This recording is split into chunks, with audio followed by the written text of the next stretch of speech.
Hello दोस्तों, स्वागत है आपका हमारे यूट्यूब चैनल में। आज की वीडियो में मैं आप लोग के लिए लेके आया हूँ एक इम्पॉर्टेंट क्वेश्चन जो कि हिंदी का है।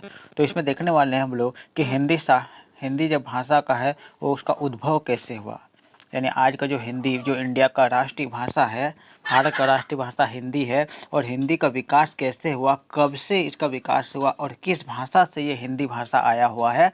यानी कि ऐसा होता है भारत में कि जैसे कि आपको कोई पता ही होगा, भारत का जितना भी लगभग लगभग जो हिंदू धर्म के ग्रंथ हैं, जैसे रामायण महाभारत हो गया, उपनिषद हो गया, ये सारे क्या कौन सी भाषा में लिखा हुआ है? तो संस्कृत भाषा में लिखा हुआ।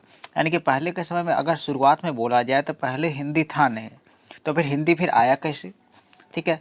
तो अगर सबसे शुरुआत में ये बात हमें मालूम चल रहा है कि जब संस्कृत था, तो एक बार माना जाता है कि संस्कृत भाषा से हिंदी का उद्भव हुआ है। यानी कि हिंदी जो आया है, आप अगर बहुतों ने अगर संस्कृत पढ़ा होगा और हिंदी तो हम लोग पढ़ते ही हैं, तो आपको लगेगा कि हिंदी का ही मिलता जुलता संस्कृत और हिंदी हल्का फुल्का मिलता जुलता है।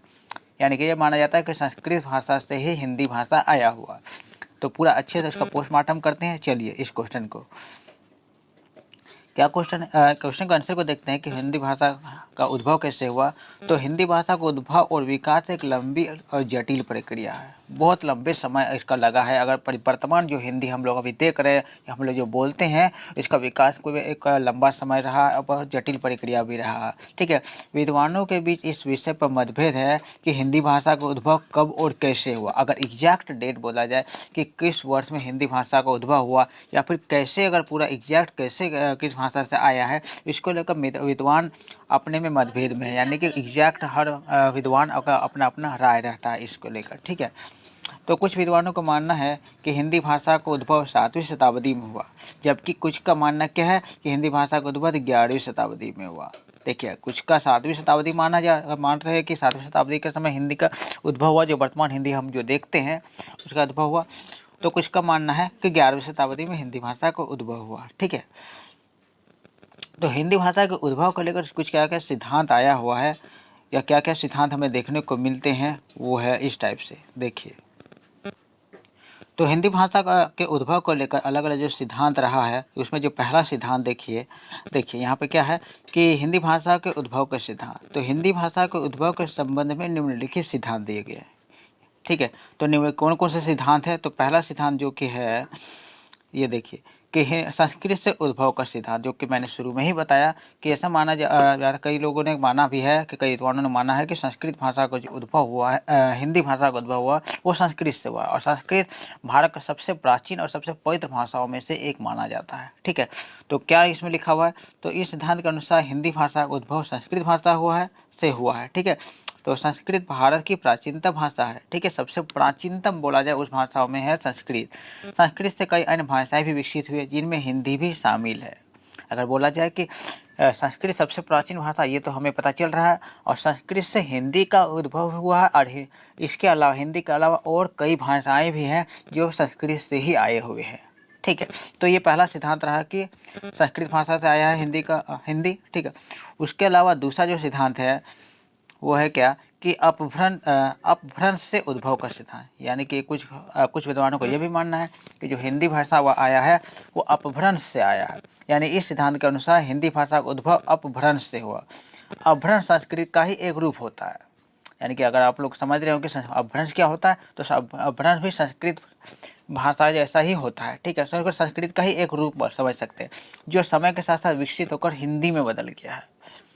यानी कि वो जो भाषा है थोड़ा सा बदला हुआ, फिर बदला हुआ, वर्तमान में वो बन गया क्या? हिंदी बन गया। यानी बदलाव के साथ बाद ये हिंदी बन गया है। ठीक है। तो हिंदी भाषा का विकास के अलग अलग चरण को समझते हैं कि अलग अलग कौन कौन से समय में हिंदी का कैसे विकास हुआ, तो वो देख लेते हैं। हिंदी भाषा का विकास को निम्नलिखित 4 चरण में विभाजित किया जा सकता है। 4 चरण है। तो पहला चरण क्या है? प्राचीन काल, जो कि 1000 ईस्वी तक का बात कर रहा है। 1000 ईस्वी तक के समय को बोलता है प्राचीन काल। और इस समय जो है कौन कौन भाषा आया था? तो इस समय तक 1000 ईस्वी तक का भाषा था। देखिए, इस काल में हिंदी भाषा का विकास प्रारंभ अवस्था में, एकदम स्टार्टिंग में था। ये इस शुरुआत था तो प्रारंभिक अवस्था में था।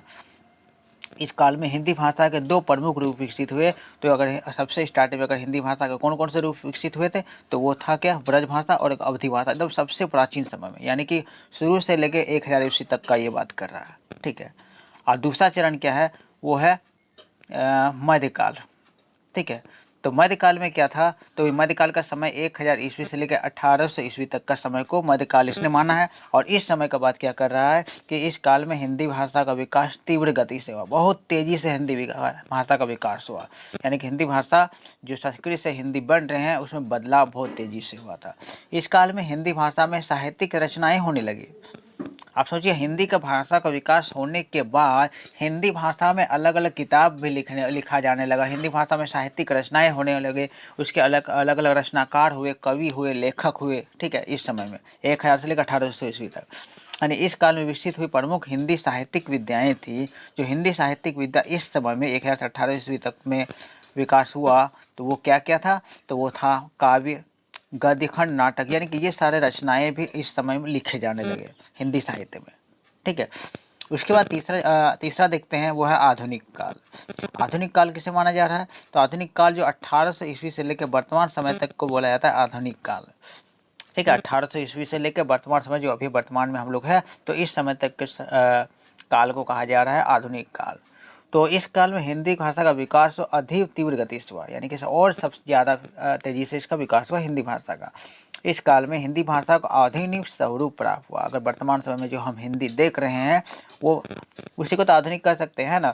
तो इस काल में विकसित हुए हिंदी साहित्यिक विद्याएं, यानी कि हिंदी साहित्य में अलग अलग विद्याएं जो विकसित हुई आधुनिक काल में, तो वो क्या क्या है, तो वे है, आप यहाँ पर देख रहे हैं, वे है, नाम क्या है, पहले तो उपन्यास का हो गया। उपन्यास क्या होता है कि बड़े बड़े एकदम रचनाएं होते हैं, जो कहानियाँ बड़ी बड़े बड़े होते हैं कि एक बुक भी लिखे जा सकते हैं, वो सारे उपन्यास होते हैं जो वर्तमान समय में देखने को मिलते हैं। इसके अलावा जो बड़े बड़े कहानियाँ भी लिखे जाने लगे, नाटक भी लिखे जाने लगे, निबंध हो गया, पत्रकारिता, यानी कि ये सारे चीज़ जो है, जो हिंदी की विधाएँ हैं जो वर्तमान समय में विकसित हुए हैं, ठीक है।